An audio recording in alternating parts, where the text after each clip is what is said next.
बिस्मिल्लाहिर्रहमानिर्रहीम। अस्सलाम वालेकुम। कैसे हैं आप सब? मैं हूं मरियम और मरियम्स किचन डायरी में आप सबको खुश आमदीद। आज मैं आपके लिए बहुत मज़ेदार ढाबा स्टाइल वाइट दाल माश फ्राई की रेसिपी लेकर आई हूं। ये जायके में दूसरी दाल से मुख्तलिफ और बहुत मज़े की बनती है। तो अगर आपने भी ऐसी मज़ेदार दाल बनानी है तो वीडियो को एंड तक देखना है, कोई भी पॉइंट स्किप नहीं करना। तो चलिए फिर बनाना स्टार्ट करते हैं। बिस्मिल्लाहिर्रहमानिर्रहीम। ये मेरे पास 375 ग्राम दाल माश है। इसको मैंने अच्छी तरह साफ़ करके 2 घंटे के लिए भिगो दिया था और ये दाल फूल गई है। अब हम इसको एक पैन में डालेंगे, साथ ही इसके ये पानी डाल देंगे। थोड़ा सा इसमें एक्स्ट्रा पानी और जाएगा ताकि ये अच्छे तरीके से उबल जाए। जैसे ही उबाल आना शुरू होता है तो आपने देखा होगा कि दाल के ऊपर अक्सर ये वाइट सी झाग आ जाती है, तो ये हम निकाल देते हैं। आप भी इसको निकाल दिया करें, इससे दाल के ज़रा जायके पे फ़र्क पड़ता है। तो चम्मच की मदद से सारी अच्छे तरीके से ये झाग निकाल देते हैं। अच्छी तरह झाग निकालने के बाद इसके अंदर आप 1/2 इंच का टुकड़ा दालचीनी का शामिल कर दें, 4 से 5 साबुत लौंग शामिल कर दें, 1/2 टीस्पून साबुत काली मिर्च की शामिल कर दें, साथ ही 1/2 टीस्पून या हस्बे जायका आप इसमें नमक का शामिल कर दें।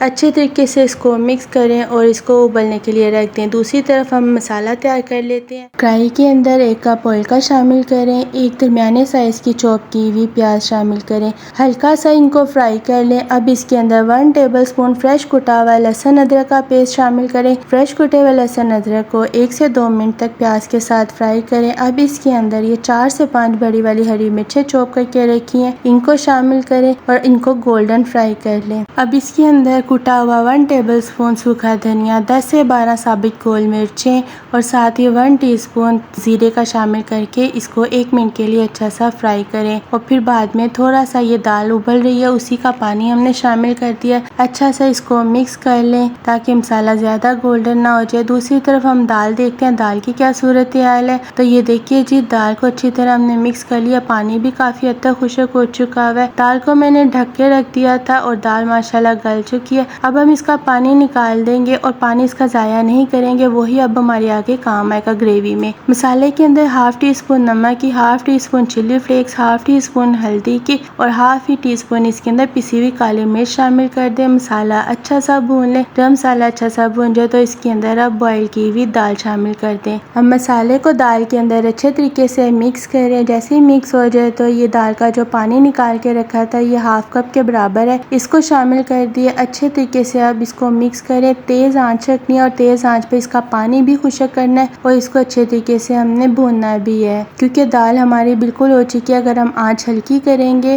तो दाल घुल जाएगी और ये दाल माशाल्लाह ये देखें खिली खिली दाल है और इसी तरह ही एंड तक रहेगी। अब इसके अंदर 1/2 कप दही का शामिल कर दें। अच्छी तरह इसको मिक्स करें और तेज़ आंच पर दही का भी पानी अच्छी तरह खुश्क कर लें। ये 1 इंच का टुकड़ा अदरक का स्लाइसिस में काट के रखा था वो शामिल कर दिया। 2 से 3 हरी मिर्चें चॉप की हुई शामिल करती हैं, हरा धनिया शामिल कर दिया है, 2 टेबलस्पून इसके अंदर लेमन जूस शामिल कर दिया, 1 टीस्पून पिसा हुआ गरम मसाला शामिल कर दिया और इसको 5 मिनट के लिए हल्की आंच पर ढक के रख दें। 5 मिनट बाद ढक्कन हटा दें। अच्छी तरह फिर इसको मिक्स करें। बहुत ज़बरदस्त माशाल्लाह खिली खिली भी है और जूसी भी है और बहुत मज़े की लग रही है। ये देखने में इसकी खुशबू बहुत मज़े की आ रही है। आप इसे पराठे के साथ खाएं, घर की रोटी के साथ या तंदूर की रोटी के साथ। तो चलिए डिश आउट करते हैं। आप वीडियो अच्छी लगे तो लाइक कीजिए, फैमिली एंड फ्रेंड्स में ज़्यादा से ज़्यादा शेयर कीजिए। चैनल पे नए हैं तो सब्सक्राइब कीजिए, बेल आइकन के बटन को प्रेस कीजिए ताकि मेरी आने वाली वीडियो का हर नोटिफिकेशन आप तक पहुंच सके। और मुझे दीजिए इजाज़त। अल्लाह हाफिज़।